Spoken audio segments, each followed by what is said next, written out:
بسم اللہ الرحمن الرحیم اینڈ السلام علیکم کلاس 7۔ جی بچوں، آج ہم حقوق العباد کے بارے میں پڑھیں گے۔ حقوق العباد انسانوں کے حقوق۔ حقوق حق کی جمع ہے، عباد عبد کی جمع ہے، جس کے معنی بندہ کے ہیں۔ حقوق العباد سے مراد بندوں کے وہ حقوق جن کا ادا کرنا فرض ہے۔ ان میں والدین، اولاد، پڑوسی، رشتہ دار، مہمان، مریض، مسافر اور خادم وغیرہ شامل ہیں۔ اسلام نے حقوق العباد کی ادائیگی پر بہت زور دیا ہے۔ اللہ تعالیٰ اپنے حقوق تو معاف فرما دے گا، لیکن بندوں کے حقوق کو جب تک حقدار معاف نہیں کریں گے، اللہ تعالیٰ بھی معاف نہیں کرے گا۔ ذیل میں رشتہ داروں، مہمانوں اور مریضوں کے حقوق کا تذکرہ کیا جاتا ہے۔ تذکرہ مین ذکر کیا جاتا ہے۔ اب ہم ان سب کے بارے میں ڈیٹیل سے پڑھیں گے۔ جی بیٹا، حقوق العباد کیا ہے؟ انسانوں کے حقوق ہیں۔ اس میں سب سے پہلے آ جائیں گے رشتہ داروں کے حقوق۔ ہمارا دین ہمیں رشتہ داروں کے حقوق ادا کرنے کی تاکید کرتا ہے۔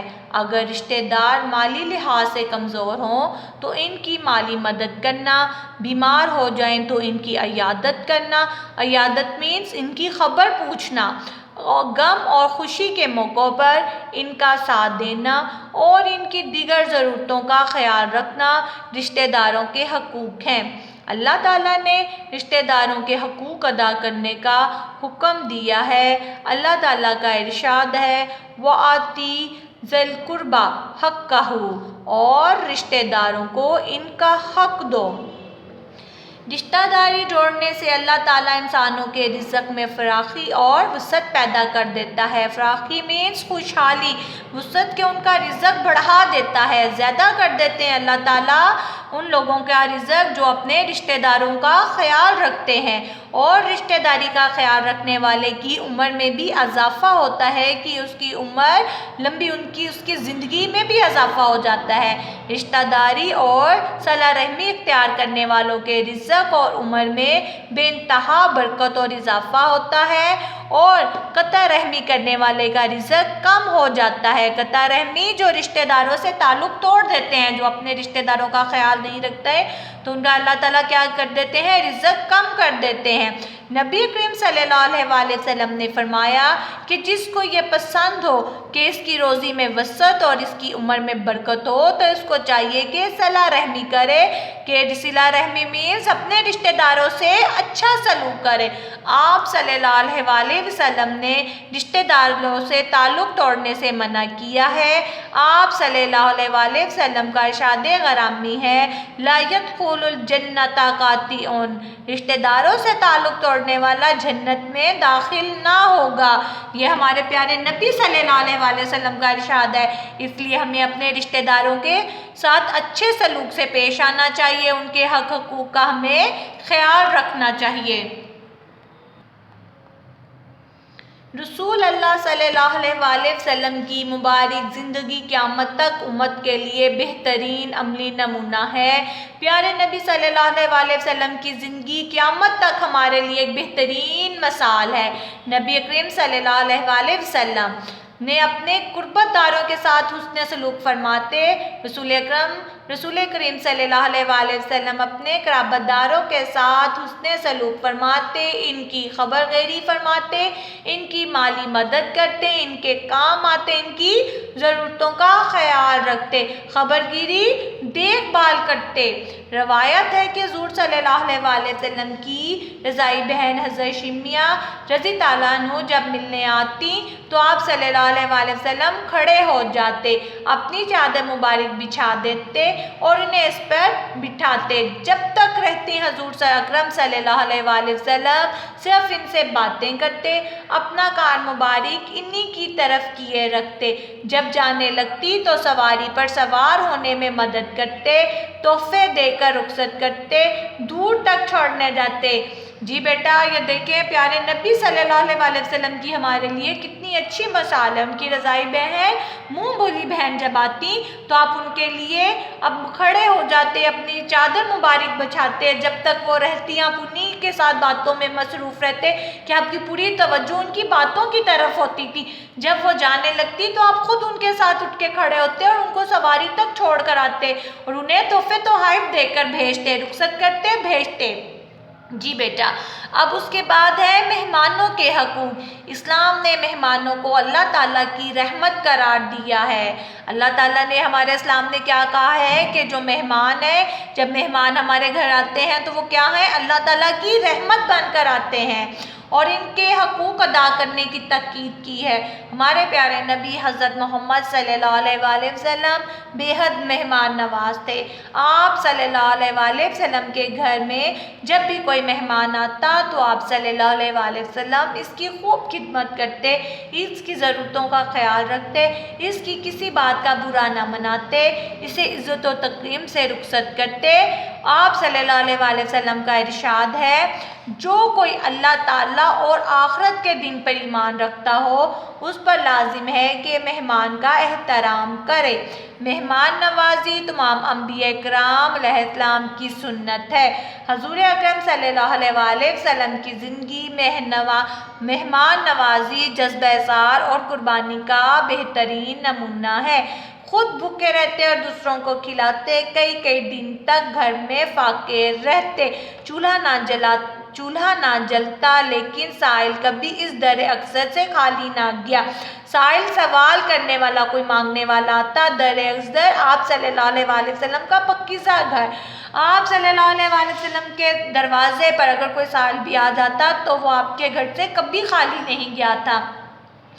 سربراہ مملکت ہونے کے باوجود آپ صلی اللہ علیہ وسلم نے اور آپ صلی اللہ علیہ وسلم کی ازواج محترمات نے کبھی سیر ہو کر کھانا نہیں کھایا. ازواج محترمات پیارے نبی صلی اللہ علیہ وسلم کی بیویوں کا ذکر ہے کہ انہوں نے بھی کبھی سیر ہو کر پیٹ بھر کر کھانا نہیں کھایا تھا لیکن دوسروں کی ضروریات کا ہمیشہ خیال رکھا.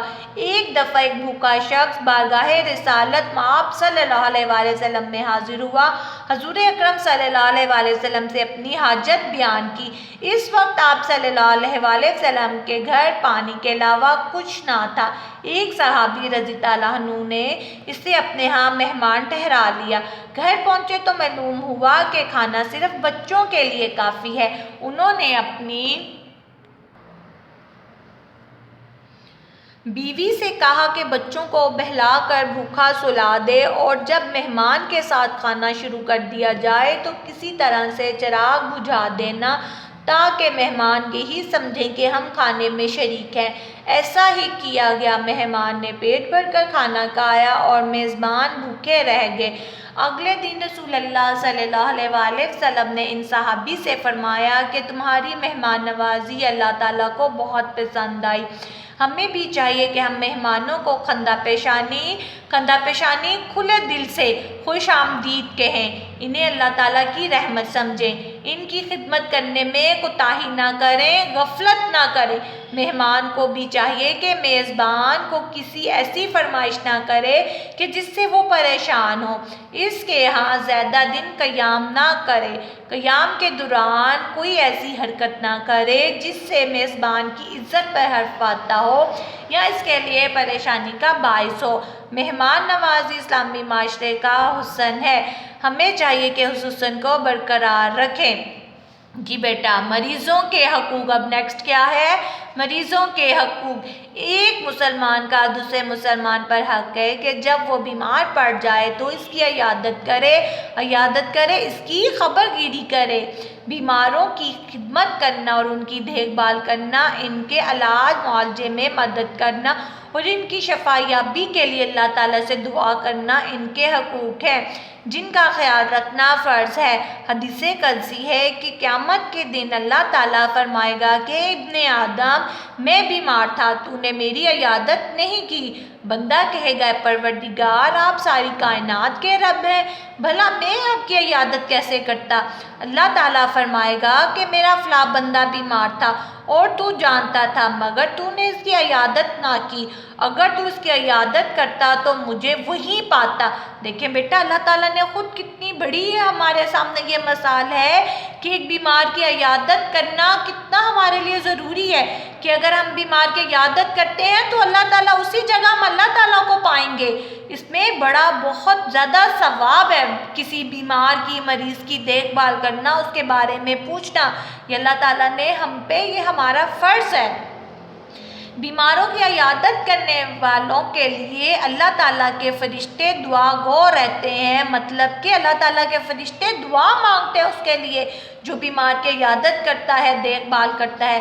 آپ صلی اللہ علیہ وآلہ وسلم کا ارشاد ہے کہ جو مسلمان کسی مسلمان کی عیادت کے لیے صبح کے وقت جاتا ہے تو شام تک 70,000 فرشتے اس کے لیے دعا کرتے ہیں۔ سبحان اللہ۔ دیکھیں بیٹا اگر ہم کسی بیمار کی عیادت کے لیے اگر صبح کے وقت جاتے ہیں تو شام تک، صبح سے لے کر شام تک 70,000 فرشتے اس کے لیے دعا کرتے ہیں، اور جو مسلمان شام کو عیادت کرتا ہے تو صبح تک 70,000 فرشتے اس کے لیے دعا کرتے ہیں۔ یہ ہمارے لیے کتنی اعزاز کی بات ہے، کتنی بڑی بات ہے کہ ایک ہم بیمار کی عیادت کرتے ہیں تو اللہ تعالیٰ نے فرشتوں کو کہا ہے کہ اس بندے کے لیے آپ دعا کرتے رہنا۔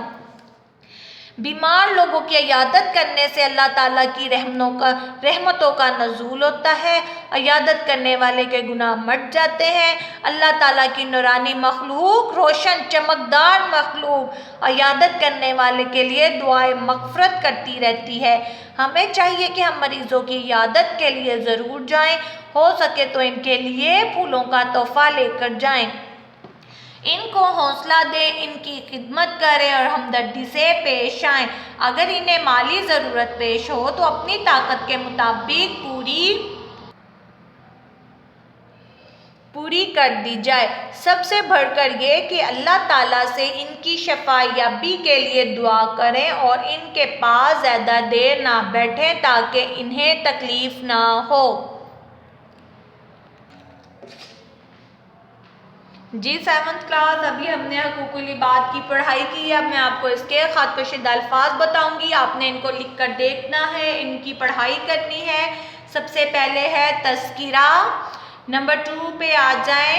نمبر 1 پہ میں نے آپ کو بتایا تذکرہ ذکر، نمبر 2 عیادت، صلہ رحمی، قطع رحمی، وسعت، قربت داروں، خبر گیری، عزت و تکریم، در اقدس، ازواج محترات، خندہ پیشانی، علاج معالجے۔ جی بیٹا جی اب یہ خط کشیدہ الفاظ ہیں، ان کو لکھنے کی پریکٹس کیجئے گا، ریڈنگ کیجئے گا۔ اوکے اللہ حافظ، اپنا خیال رکھیے گا۔